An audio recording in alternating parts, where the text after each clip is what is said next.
Hi, this is JOHVI TV again. I'm out here at beautiful Shili Lake with the renowned golf pro and instructor, Doc Holloway. Thanks for bringing me out today, Doc. Yo. Doc, China is developing and has developed tremendously since 1995 when you first got here. How is the development of golf like the development of the country, or is it different? Well, I'd say it's a little bit different in that they adapt the game to their culture, and it's not exactly the same as it is in other parts of the world. So they take the Asian culture and the Chinese culture and adapt the game, but it's fantastic. I just wish the government was a little more behind it, but the growth has been phenomenal. I mean, there was one golf course when I came here in 1995, and that was Mission Hills, the World Cup course. And now there's, literally thousands, but oh, it's fantastic. All right. I love it. Great. And you would say that the development of Shenzhen is a lot like the development of golf in Shenzhen, the commercial real estate development. Even more impressive.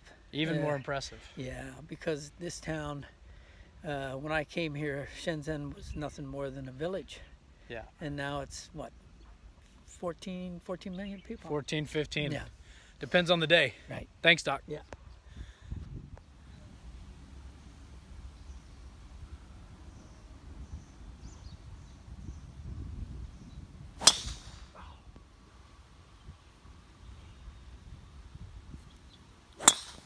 All right, Doc, we're almost finished with our round here, and I just wanted to ask you one more question. The government is involved in a lot of things in China. There's no disputing that. How is the government involved in golf? Well, the government doesn't support the game. I'm not sure what the future holds for that. Maybe if it's in the Olympics, they'll get behind it. But the biggest problem with lack of support from the government is they got to keep the farmers happy. And when they start taking land to build golf courses, the farmers are not happy. And that creates a big problem for the government. Yeah. They have to keep the farmers happy. Yeah, they're the ones making the food. That's exactly. All right. Well, thanks for that insight. Billion U.S. Really? Crazy. Well, he owns buildings in downtown Shenzhen. So you've seen a video of Shili Lake Golf and Country Club, and just got Doc, a longtime golf pro in China's insight and perspective on the game here. And I'll offer my own based on my own research and conversations and limited experience playing here. Golf in China has reached the state that it is today based on three factors, and those are all affected by the government. The first one is that the economic development of this country, and especially in big cities like Shenzhen, is exponential, and it has been for a long time. There are 15 million people living here, or thereabouts, and 30 years ago, Shenzhen was a little fishing village. It wasn't even a tier 3 city in China.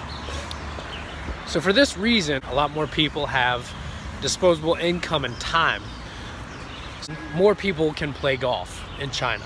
More people are becoming wealthy, have the money to spend on golf. It costs money. It's not like going to play basketball at a city court. You have to pay to be there, and you have to pay for your clubs and everything that goes along with it. That being the case, it is disproportionately more expensive to play golf in China than it is in the United States. If you went to play golf, you would notice how luxurious of an experience it is. You have to take a 4-caddy, which is like your little personal assistant while you play. That costs extra. And then the day itself, or the round itself, is as much of a luxurious social outing as it is an athletic competitive endeavor. And by that I mean the meal that you eat before or after your round usually takes a little longer. It's not just a sandwich at the turn or something to hold you over while you play golf. And there are actually tee sets on a lot of the driving ranges. Another reason that it's expensive is the cost of keeping a course open in China is very high. Land is scarce here, and the clubs have to pay all the expenses that go along with owning and maintaining the land. that costs, again, disproportionately higher in China than it would in the United States.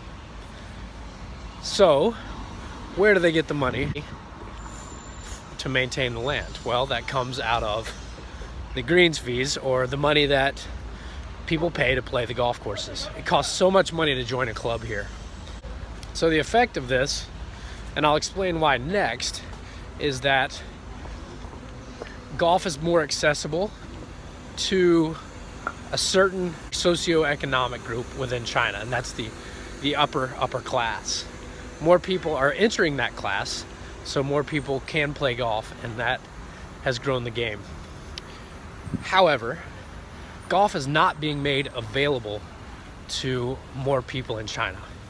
Why? Well, it's not really a secret that China has had a boom in real estate development. And within that, there has been a boom in the development of golf courses, residential and resort.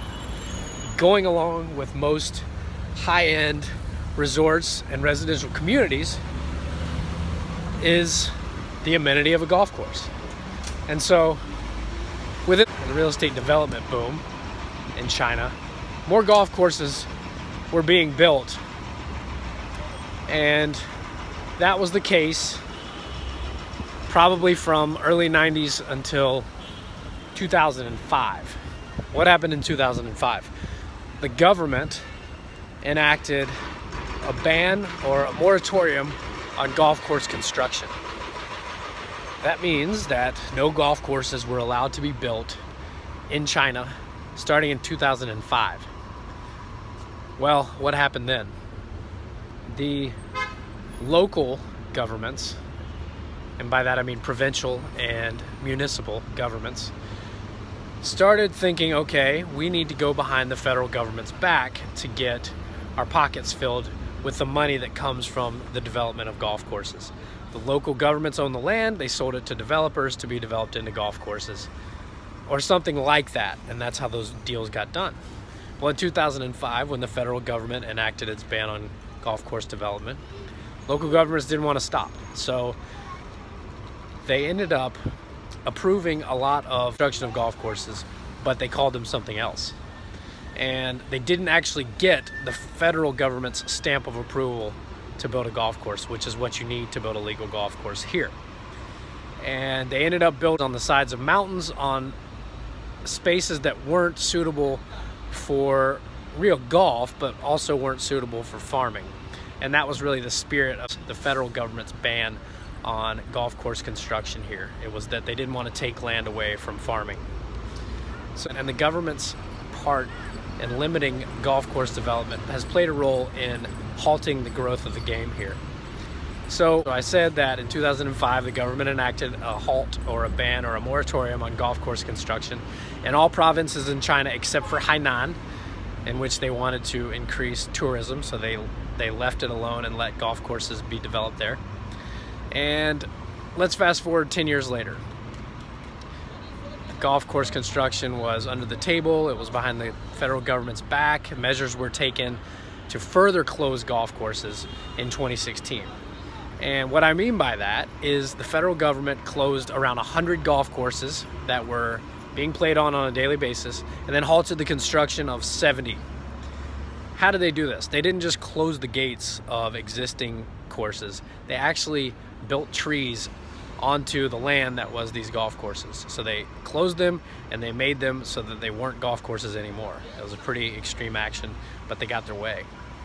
And that is now the case. There are less golf courses than there could be because the federal government is trying to keep the farmers happy. And dealing with a mob of farmers is, I guess, are more difficult than any pushback they would get from people that want to play golf or build golf courses here.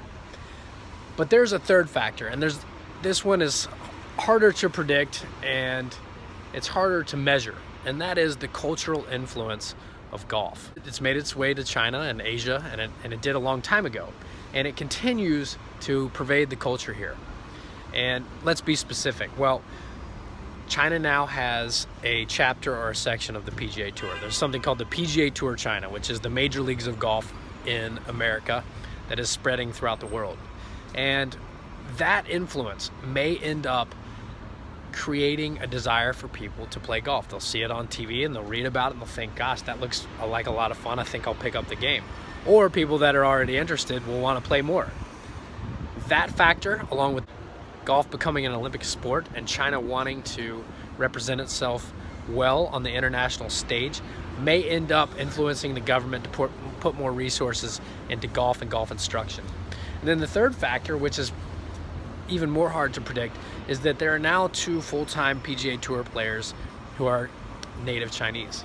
And this may end up influencing younger generations when they see these 2 players that are making their way on the PGA Tour in America, or hopefully making their way.